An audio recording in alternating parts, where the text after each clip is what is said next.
El nombre de Francisco San Román probablemente no te diga nada. Pero Francisco San Román fue un hombre rico, con gran afluencia económica, un hombre de negocios español del siglo XVI. Este hombre, en uno de sus viajes a Bélgica, a Amberes, fue salvo, se convirtió al cristianismo. Y Francisco de San Román volvió a España, y estamos en la España del siglo XVI, una España idólatra. Y él condenó esta idolatría en sus círculos y exhortó a las personas a seguir la palabra de Dios como la única regla de fe. Estamos en plena ebullición del poder de la Iglesia romana, ¿verdad? Y los monjes dominicos le interrogaron acerca de su fe. Y él dijo que solo por los méritos de Cristo, sin consideración alguna a las buenas obras, solo por medio de Cristo y su sacrificio, una persona puede gozar de vida eterna. Es más, él dijo ante estos hombres que el Papa lo llamaba el anticristo, el hijo del diablo. Cito literalmente, un agitado espíritu de Satanás y un lobo rabioso. Por estas palabras, San Román pasó 6 meses en prisión, pero su celo no disminuyó, sino que continuó hasta el punto en que cuando tuvo la oportunidad de encontrarse delante del mismísimo rey, emperador Carlos V, ¿sabes lo que hizo? Le predicó el Evangelio. Esto le valió ser trasladado a Valladolid ante el tribunal de la Inquisición. Un historiador dice acerca de él: San Román declaró que la misa, que la confesión ante el sacerdote, que el purgatorio, que la invocación a los santos y el culto de las imágenes eran blasfemias contra el Dios viviente. Su celo era impetuoso y lo sostuvo hasta el fin. Soportó los horrores de un dilatado encarcelamiento con fortaleza y paciencia. Resistió todos los métodos utilizados por los frailes para inducirle a retractarse. Rehusó ya en el lugar de la ejecución, rehusó comprar una mitigación de la pena, un alivio. Rehusó confesarse a un sacerdote, rehusó inclinarse ante un crucifijo que le fue colocado delante. Cuando primero lo alcanzaron las llamas, al ser atado en la estaca, hizo un movimiento involuntario de la cabeza, ante lo cual los frailes presentes exclamaron que se arrepentía y ordenaron sacarlo del fuego. Pero al recobrar el sentido, los miró tranquilamente a la cara y exclamó: ¿envidiáis mi felicidad? Ante estas palabras fue arrojado a las llamas que casi inmediatamente acabaron con su vida. Francisco San Román es probablemente el primer mártir español de una reforma comenzada hace más de 500 años en Alemania, una reforma comenzada por Dios, pero valiéndose de hombres como Lutero, Calvino, Zwingli o Juan Knox, y de muchos otros hombres y mujeres anónimos que sufrieron y dieron su vida por amor a Cristo, y que gracias a ellos nos beneficiamos hoy. No sé tú, pero la pregunta que yo siempre me hago al leer acerca de estos héroes de la fe que han sufrido y han muerto incluso por amor a Cristo es la siguiente. Esto es la pregunta que yo me hago. ¿Amo yo a Cristo lo suficiente como para sufrir por Él? Hazte esta pregunta esta mañana. ¿Amo yo a Cristo, te amo, Señor, lo suficiente como para sufrir por ti? Para el creyente del Antiguo Testamento, desde el Salmo 123, el sufrimiento, las derrotas militares en el contexto del Antiguo Pacto de Israel, las enfermedades eran fácilmente asociadas a la desobediencia a Dios. Pues eso era parte de la realidad del pacto que Israel había hecho con Dios. Si echamos un vistazo rápido, fíjate en Deuteronomio capítulo 28. Deuteronomio 28. Solo un breve vistazo para explicar cómo la gente israelita asociaba las bendiciones y las maldiciones proporcionalmente a la obediencia o la desobediencia. Y tiene una base bíblica. Fíjate cómo comienza Deuteronomio 28, es Dios, el Dios del pacto, hablando con Israel. Y dices, y sucederá, Deuteronomio 28:1, que si obedeces diligentemente al Señor, a Yahvé, tu Dios, cuidando de cumplir todos sus mandamientos que yo te mando hoy, el Señor tu Dios te pondrá en lo alto sobre todas las naciones de la tierra. Y comienza a describir muchas bendiciones. Ahora llegamos al verso 15. ¿Cómo comienza el verso 15? Pero, ¿qué espero? Muy bien, algunos la sabéis ya. Vas a pensar que es mi conjunción favorita, y creo que sí. Conjunción adversativa, pero sucederá que si no obedeces al Señor tu Dios, guardando todos sus mandamientos y estatutos que te ordenó hoy, vendrán sobre ti todas estas maldiciones y te alcanzarán. Y ahora comienza a describir largo y tendido las maldiciones, el castigo que justamente merecía el israelita desobediente. Ahora bien, hermanos, no todo sufrimiento por el que el santo del Antiguo Testamento pasaba era por causa de desobediencia.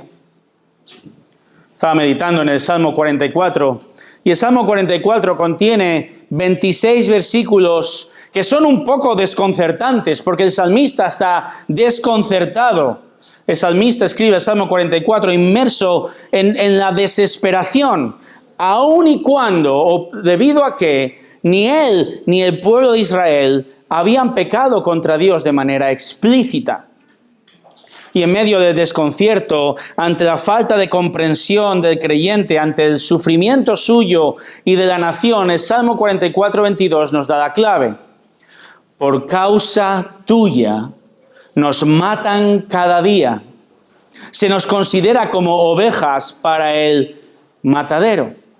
En otras palabras, la razón del sufrimiento de Israel no era porque estaban siendo perseguidos por haber hecho mal, sino por el mero hecho de ser pueblo de Dios.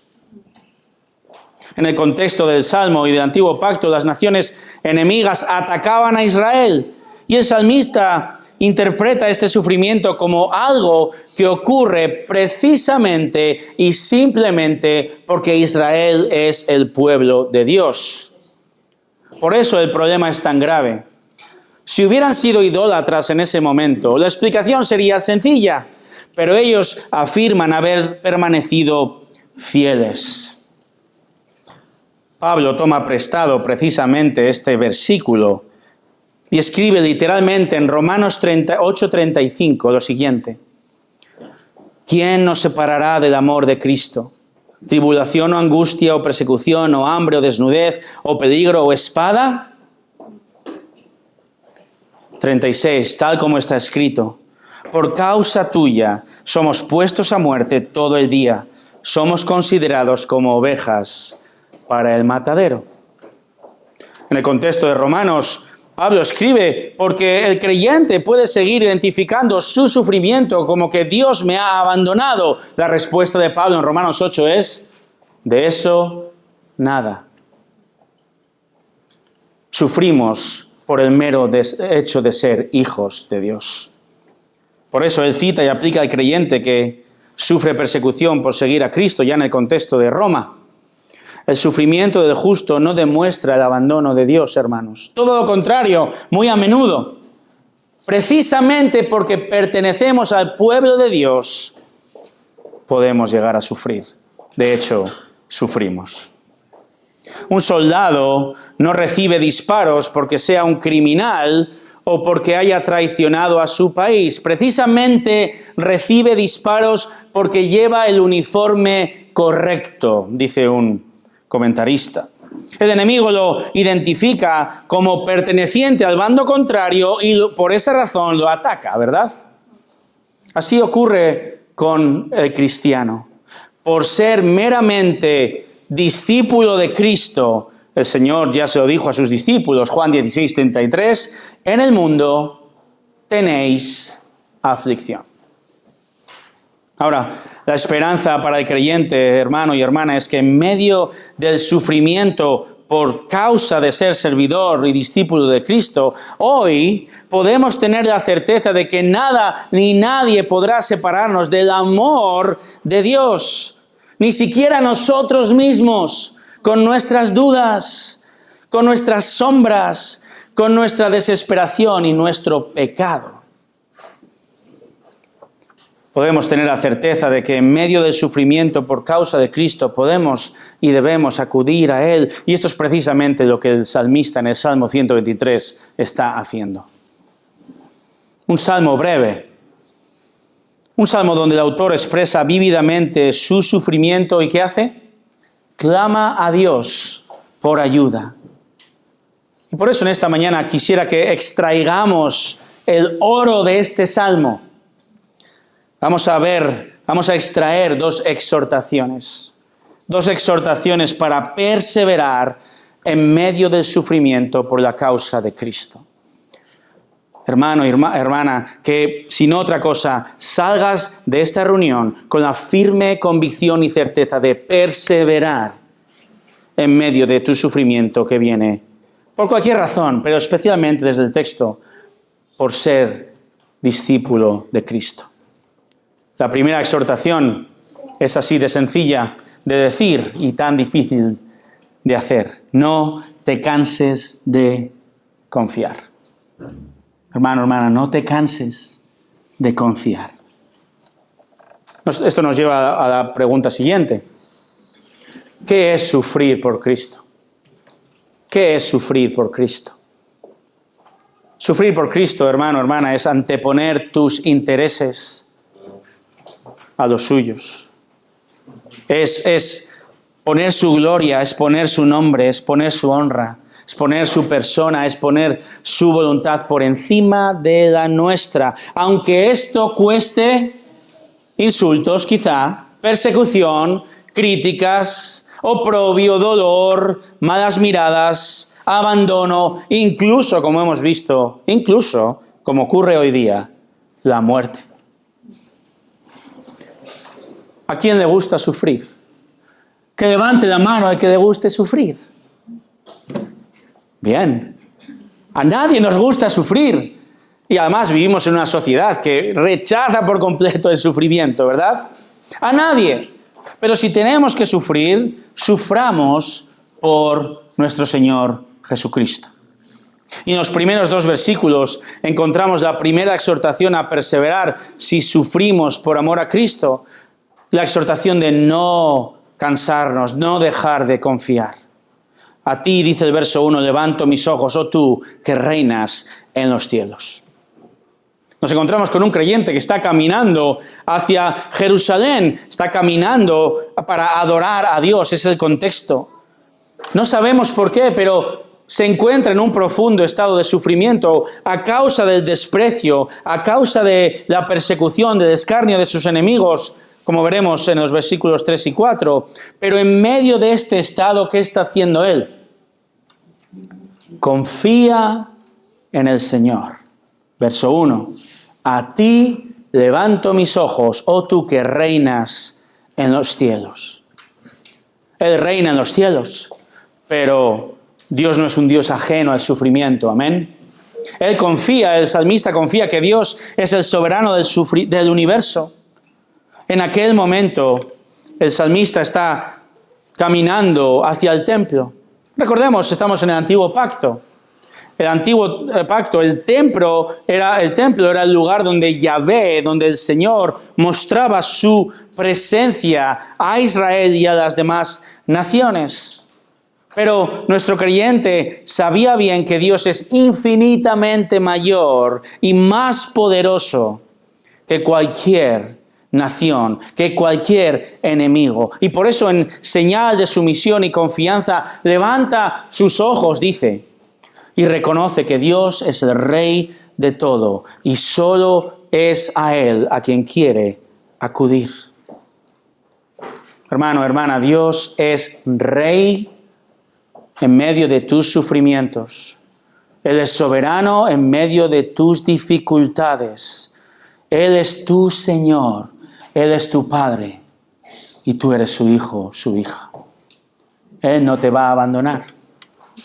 Ahora acudimos nosotros como el salmista en busca de auxilio a nuestro Dios de esta manera.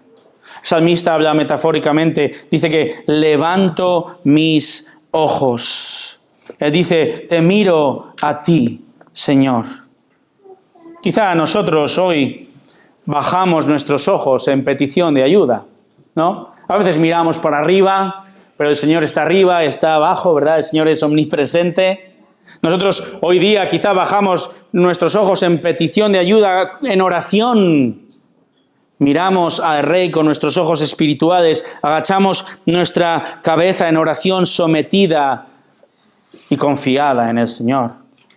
Asimismo, también bajamos nuestros ojos a su palabra, deseando encontrar sabiduría y consuelo, solaz en medio del sufrimiento, confianza.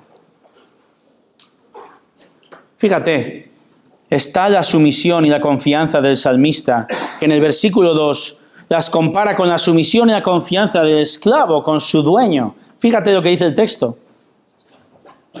He aquí, como los ojos de los siervos miran a la mano de su Señor, como los ojos de la sierva a la mano de su señora, así nuestros ojos miran al Señor nuestro Dios hasta que se apiade de nosotros.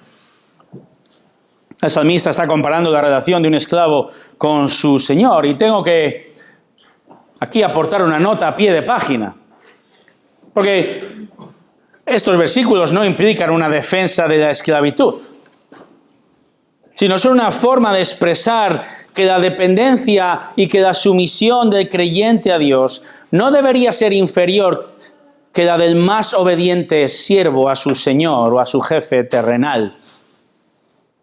Estamos en un contexto en Israel, en aquel tiempo el esclavo fuera del pueblo de Israel no tenía derecho absolutamente a nada, era tratado mucho peor que un perro salvaje. Fue, hermanos, la ley de Dios, precisamente, la ley que dio Dios a Israel, la que enseñó cómo ser esclavo, siervo, en el contexto del pueblo de Dios. Y esto distaba mucho de la idea que nosotros tenemos de la esclavitud hoy. Por ejemplo, el esclavo en este contexto trabajaba para la familia, por supuesto, pero Levítico 25:53 prohíbe el maltrato de los siervos. El amo que maltratase a sus siervos era castigado y el esclavo podría ser puesto en libertad. También había que dar refugio a los esclavos que huían de sus amos. No se les podía devolver a sus antiguos dueños ni oprimirlos, Deuteronomio 23:15. Es más, según Éxodo 21:16, el secuestro de personas para venderlas como esclavos era castigado con la muerte.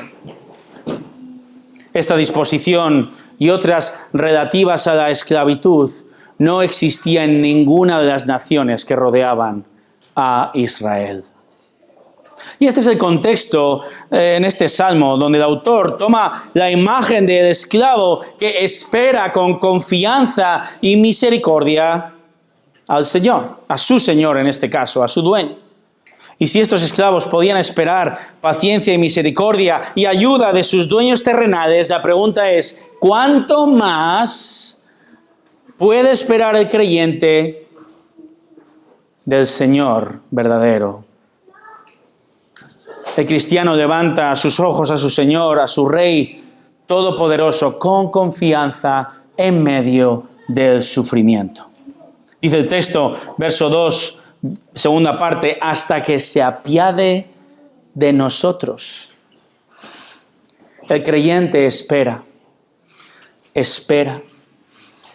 Esperamos pacientemente, confiadamente en la perfecta voluntad del Señor para recibir la ayuda oportuna de parte del único que realmente puede ayudarnos.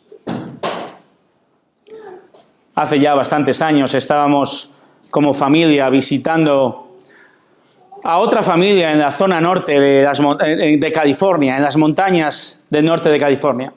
Y uno de los hermanos de una congregación, de una iglesia allí, vivía con su esposa en una casa de la pradera, realmente.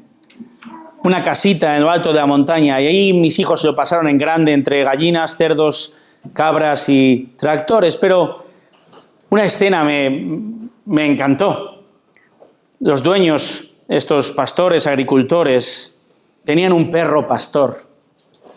Este perro pastor guiaba a las ovejas. Él atendía las órdenes de su dueño.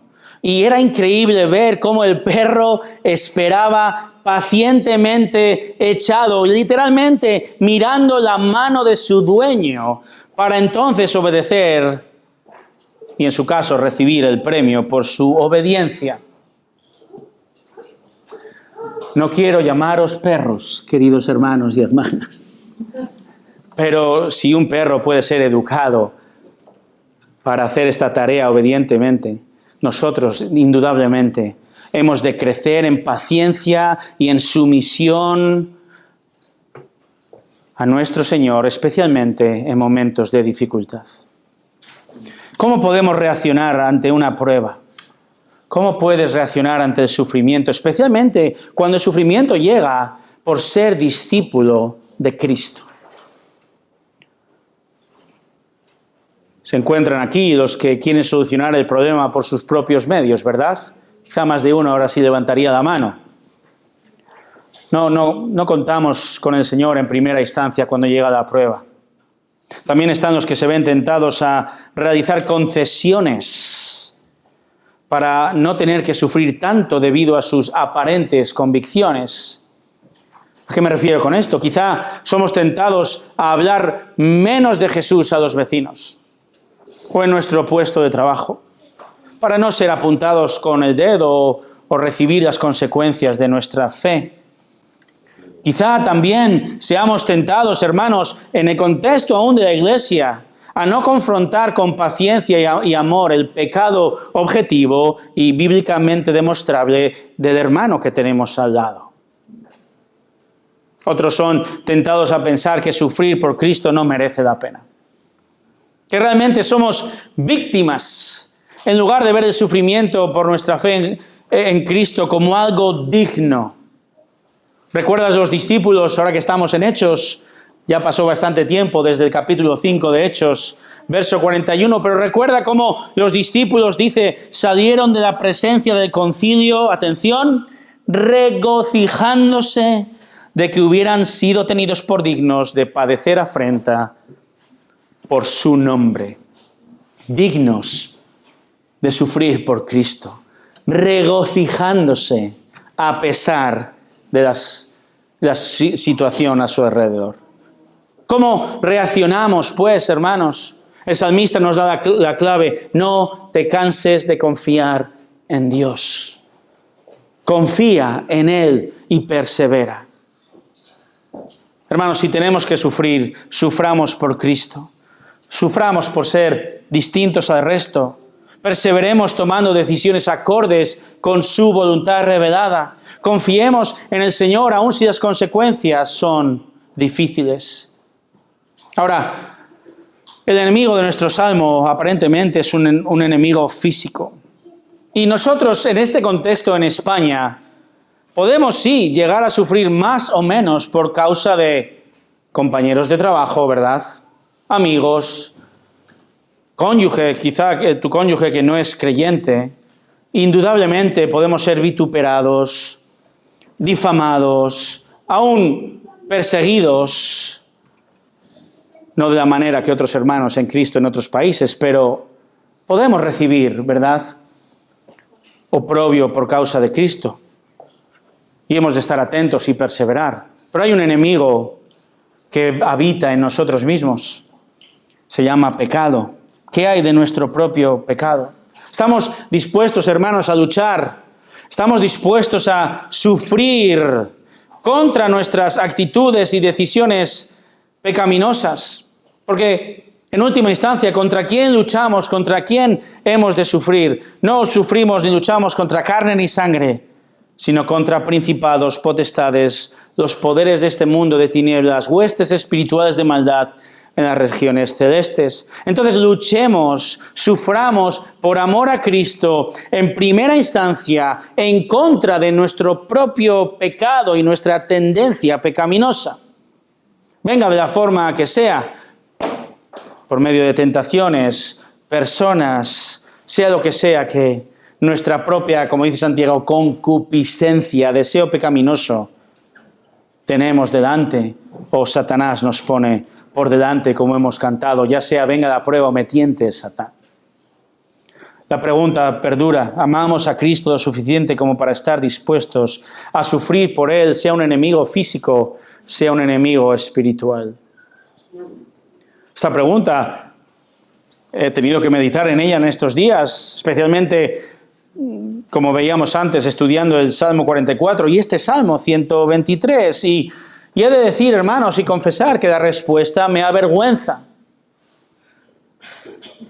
Me avergüenza profundamente ante mi Rey y mi Señor. Y tengo que examinarme yo primero desde aquí mismo, desde este púlpito. Tengo que arrepentirme y preguntarme si amo realmente yo a mi Salvador verdaderamente o me amo tanto a mí mismo y mi comodidad y mis preferencias y mis deseos y mis sueños y los pongo por encima de Cristo. Un hombre que sufrió mucho también fue John Bunyan, autor del famoso libro El progreso del peregrino. Fíjate lo que dice John Bunyan desde la cárcel por predicar a Cristo. Yo entiendo las mentiras y acusaciones difamatorias a mi persona como un adorno. Repita usted, por favor. Entiendo los ataques contra mí como un adorno. Continúa diciendo, pertenece a mi profesión cristiana ser vilipendiado, calumniado, reprochado y repudiado. Me regocijo al ser reprochado por el amor de Cristo.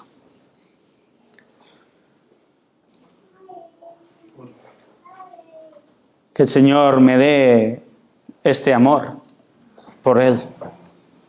Como Bunyan, como Francisco San Román, como muchos que han muerto, sufrido y muerto y siguen haciéndolo por amor a Cristo.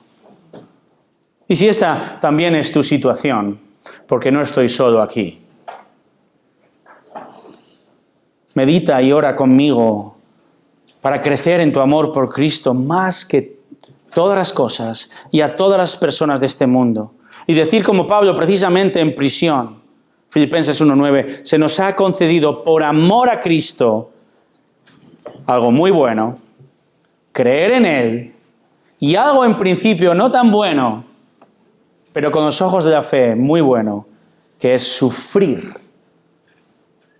por Él. Es un regalo de gracia aprender a sufrir por Cristo. Y como continúa en Filipenses 3:8, estimo como pérdida todas las cosas en vista del incomparable valor de conocer a Cristo Jesús, mi Señor, por quien lo he perdido todo y lo considero como basura a fin de ganar a Cristo. Iglesia, si sufres, y especialmente si sufres, o cuando sufras por amor a Cristo, este es el llamado, persevera. No te canses de confiar en Él. Acude a tu Señor para recibir la ayuda oportuna en el tiempo oportuno. Estamos viendo dos exhortaciones para perseverar en medio del sufrimiento por la causa de Cristo. Y estamos viendo que no hemos de cansarnos de confiar en el Señor. Y al mismo tiempo, versos 3 y 4, la exhortación, el llamado es a de no cansarte de clamar, de pedir ayuda. Verso 3, ten piedad de nosotros, oh Señor, ten piedad de nosotros, porque muy hartos estamos de desprecio. Harta en extremo está nuestra alma del escarnio de los que están en holgura y del desprecio de los soberbios. Estos versos nos dan un poquito más de contexto. El autor clama al Señor una y otra vez. Fíjate, ¿qué nos encontramos en el verso 3? Observa. ¿Cómo comienza? Primera frase, coma y una repetición. ¿verdad? El autor repite, pide, no se cansa de clamar por piedad, por misericordia, para que Dios le libre a ella, a la nación de Israel, del enemigo. El salmista sabe que Dios es compasivo y clemente, que Dios es misericordioso, que Dios es bondadoso, es la verdad. ¿Es Dios así? La respuesta es sí. Dios es misericordioso, Dios es compasivo, Dios es bondadoso. Salmo 31, 19. Cuán grande es tu bondad, que has guardado para los que te temen, que has obrado para los que en ti se refugian. Proverbios 14, 26. En el temor del Señor hay confianza segura, y a los hijos dará refugio. Ese es el carácter de Dios. Él no desea el sufrimiento de sus hijos. El autor de nuestro salmo habla ahora en plural. Nos da a entender que desea que su oración sea también la oración de la nación. Ten piedad, ya no dice de mí, sino dice de nosotros. Termina verso 3, porque muy hartos estamos de desprecio. Esta expresión, hartos de desprecio, se traduce como saciados de desprecio. ¿Cómo te quedas después de la tercera comida de Navidad? No tengo que decir más, ¿verdad? Saciado. Bueno, más que saciado, atiborrado de comida, ¿verdad? Están hartos del desprecio de los pueblos alrededor por causa de ser pueblo de Dios. El salmista lo dice más poéticamente que nosotros, que atiborrados, ¿no? Verso 4, harta está en extremo nuestra alma. ¿De qué está harta? De desprecio, de ser ridiculizados por los enemigos de Israel. ¿Y por qué creéis que les ridiculizan y les desprecian? Porque el pueblo de Israel es el pueblo escogido de entre todos los pueblos. Israel había entrado en Canaán, había conquistado la tierra en nombre de Dios. ¿Pensáis que esto le hacía gracia a las naciones vecinas? No. Segundo de Crónicas 32 nos dice que el rey de Asiria, Sennacherib, intenta invadir Israel, invadir en este caso Jerusalén. Y el texto nos muestra que el rey Sennacherib insultaba al Señor y lo comparaba con los ídolos de las naciones derrotadas por él. Segundo de Crónicas 32, 14 dice Sennacherib, ¿quién de entre todos los dioses de aquellas naciones que mis padres destruyeron completamente, quién pudo librar a su pueblo de mi mano para que vuestro Dios ahora pueda libraros de mi mano? ¡Qué desprecio! Los pueblos vecinos odiaban a Israel y odiaban al único y verdadero Dios. Y por cierto, en ese contexto, Dios envía un ángel que destruye el ejército de Sennacherib. Ahí está la respuesta. Y el salmista aquí ve su situación, ve su historia, ve la historia de su pueblo y dice, estoy atiborrado, saciado, no puedo más, no de comida, sino de desprecio. Verso 4, del escarnio de los que están en holgura, del desprecio de los soberbios. Esta expresión, los que están en holgura, ¿qué quiere decir? Se refiere a aquellos que tienen su conciencia tan cauterizada, tan endurecida, que viven holgadamente, que viven reposadamente, que viven sin sentirse acusados de su pecado. Hay mucha gente, muchísimos millones, de hecho, muchos más que menos, que viven libres de temor. Dice el Señor en Zacarías 1:15, con gran enojo estoy yo enojado contra las naciones que están confiadas. No hay remordimiento por el pecado. Y lo digo en pleno junio. El que tenga oídos para oír, que oiga. Recuerdo, de hecho, vívidamente una conversación con un querido amigo hace ya bastantes años. Este amigo había crecido en una familia cristiana. Había sido una gran influencia para mí, con responsabilidades en su iglesia. Y un día, no es un día, es un proceso, decidió no perseverar, renegó de su fe, apostató. Y nunca jamás olvidaré una conversación con él. ¿Sabes lo que me dijo? Desde que no quiero saber nada de Dios, duermo tranquilo toda la noche. ¿Por qué? No tiene. Su conciencia estaba cauterizada. Porque el poder del pecado es tal, hermano, hermana, que puedes acallar tu conciencia de tal modo que puedes vivir tranquilo, al menos aparentemente acostumbrado a una mediocridad moral. Sabemos, como dice el Salmo 73, que el no creyente, el impío, finalmente sufrirá castigo eterno, ¿verdad? Y, por cierto, por la gracia y la misericordia de Dios, mi amigo se convirtió años después en mi hermano. El Señor tiene compasión del rebelde como lo ha tenido con nosotros, ¿verdad? Esta es la mayor obra de piedad, de misericordia, de compasión que Dios ha mostrado, la salvación en Cristo. ¿Has pensado esto? Quizá estás aquí y vives una vida sin remordimientos. Realmente nunca te has arrepentido de tus pecados ante el único Dios, ante el único que demanda un 10 de 10 en moral, ante quien solo puede por naturaleza estar ante la perfección. Quiero decirte en esta mañana que la Biblia dice que Cristo murió por pecadores así. Cristo ha dado su vida para que tú, aquí y en este instante, puedas despertar, observar tu suciedad moral, tu pecado que te condena eternamente en el infierno.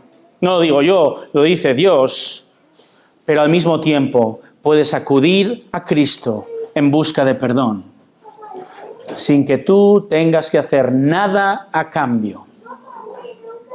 Solo Él tiene el poder de regenerarte, de darte un nuevo corazón, un corazón que puede amar profundamente, como profundamente puede desechar toda inmoralidad y despertar la conciencia y vivir libre y gozoso. Cristo, y solo Él, tiene el poder de cambiar el corazón para que entonces incluso consideres un privilegio y un gozo sufrir por causa de Él, porque Él sufrió todo el infierno que tú mereces. Dios nos da un corazón con un amor potencial por Él, tal que podemos no solo admirar a estos hombres y mujeres de la fe, sino nosotros sufrir aún gozosamente el escarnio y el desprecio e incluso dar su vida por nuestra vida por el Salvador, porque Él, siendo Dios, lo hizo todo por nosotros.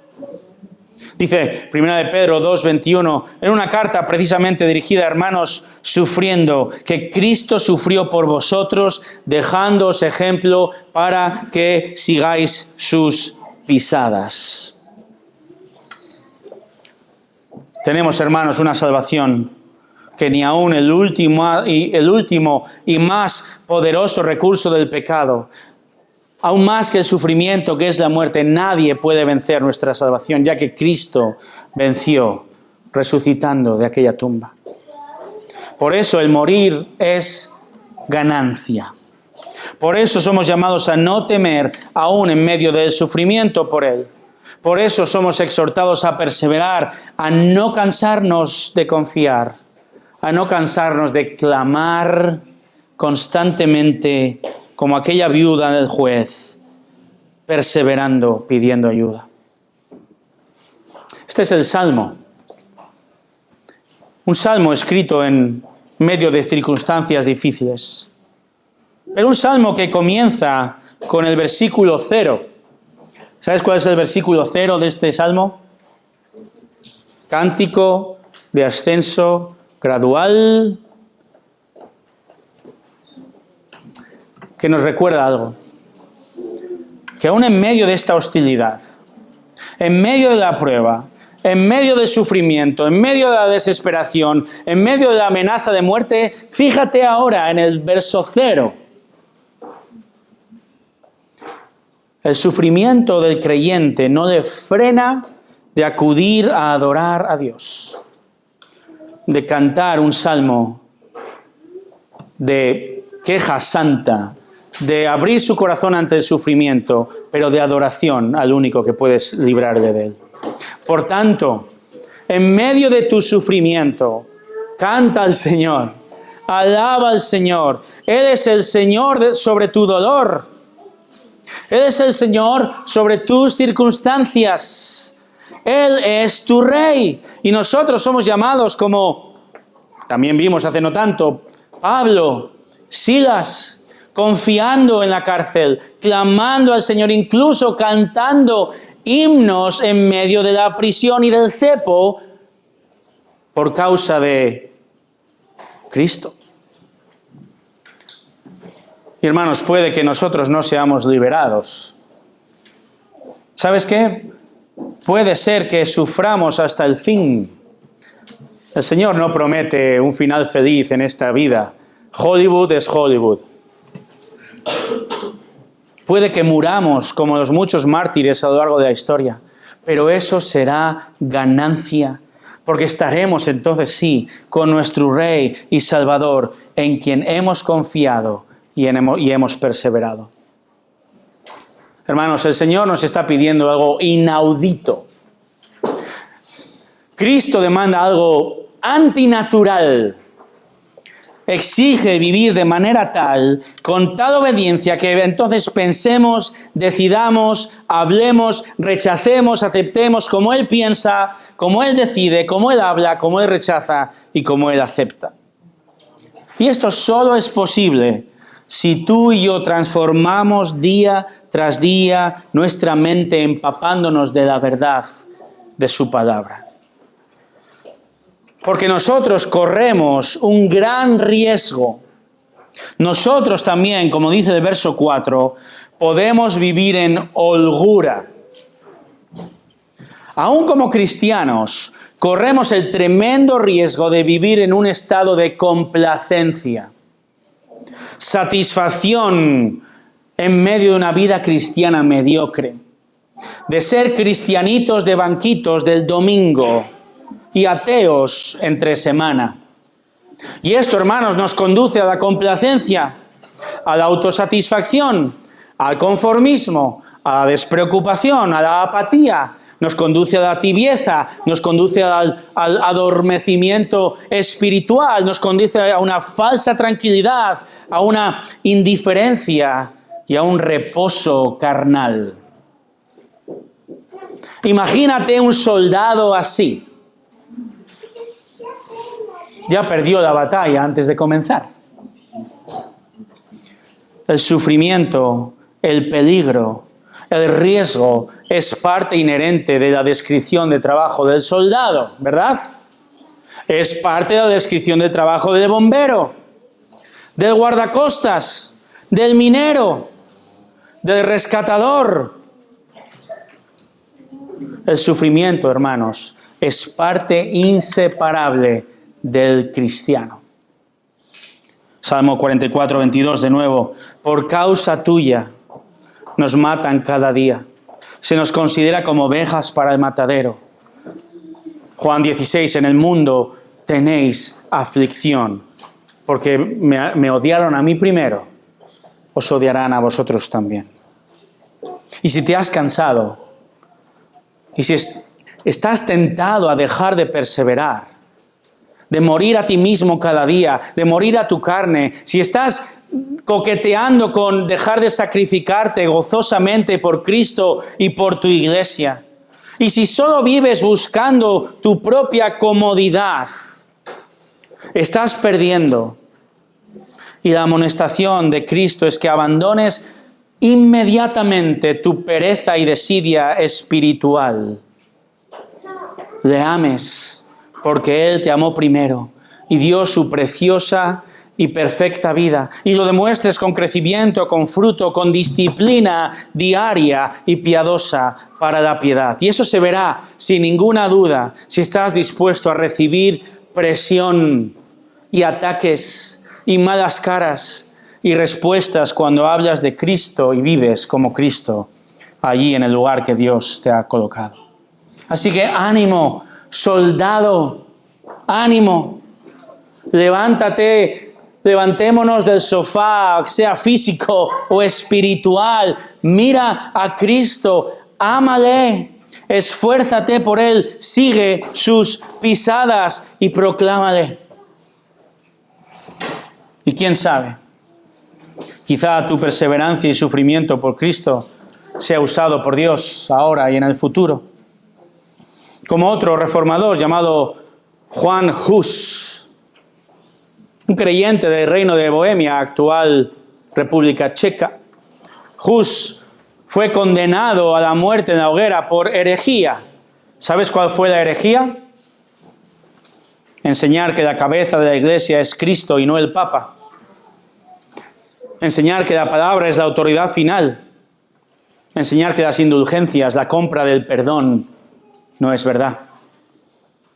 Así, con mi edad, por cierto, 20 años, no, un poco más, en sus 40 años, fue atado a la estaca. Y en medio de esa estaca, Juan Hus pronunció estas palabras: podéis atar a este ganso, y ganso no era un insulto a sí mismo, sino que Hus significa ganso en checo. Podéis atar a este ganso, pero en 100 años se levantará un cisne con un canto que no podréis silenciar. Este hombre no era profeta, pero 102 años después, un monje, muy influenciado por las enseñanzas de Juan Hus, clavó 95 tesis en la puerta de Wittenberg y comenzó un movimiento de reforma y vuelta a Dios y a la palabra. Martín Lutero. Hermanos, haya fruto en el presente o en el futuro, o incluso si no hay fruto futuro. El reto del Salmo 123 es claro. Persevera.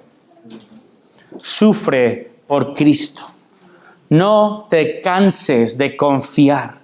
No te canses de clamar, de pedir ayuda.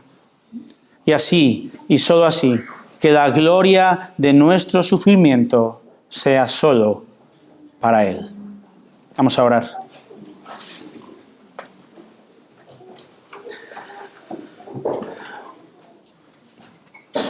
Señor, vivimos en una sociedad acomodada. Y eso está muy bien. Y te damos las gracias porque podemos disfrutar de libertad y podemos disfrutar de comodidad y podemos disfrutar de muchas bendiciones y queremos tratarlas como son, bendiciones. Y es un gozo poder vivir en una sociedad donde no somos físicamente perseguidos, pero al mismo tiempo corremos el riesgo, Señor, de acomodarnos. Y confesamos, yo confieso al menos que si no estoy sufriendo por Cristo, es muy, muy probable que es que no estoy proclamando a Cristo y estoy perdiendo la batalla. Estoy siendo desobediente a tu palabra. Oh Señor, danos confianza en ti. Danos fuerzas, danos perseverancia y denuedo. Danos un amor tal, entendiendo tu amor por nosotros, que nos mueva a proclamarte en nuestros hogares, con nuestros hijos, con nuestro cónyuge, en todo lugar. Y aún estando dispuestos a recibir malas contestaciones o que nuestras relaciones se vean afectadas y muy a menudo encontrarnos solos. Pero Señor, ayúdanos a considerar este sufrimiento como algo digno de ti. Es nuestra descripción de trabajo, de nuestra situación de ser discípulos tuyos. Es parte de este contrato sufrir por ti. Llevarnos como ovejas en el matadero, a veces literalmente. Señor, ayúdame a responder positivamente esta pregunta. Te amo, Señor, de tal forma que estoy dispuesto a salir de mi letargo espiritual y aún estar dispuesto a sufrir por ti. Ayúdanos a obedecer. Y en medio del sufrimiento, ayúdanos a perseverar diariamente, a confiar en ti, a no dejar de clamar y pedir, a buscar ayuda en unos y otros en medio de esta congregación. A ti te lo pedimos y te adoramos por ello. En el nombre de Jesús. Amén.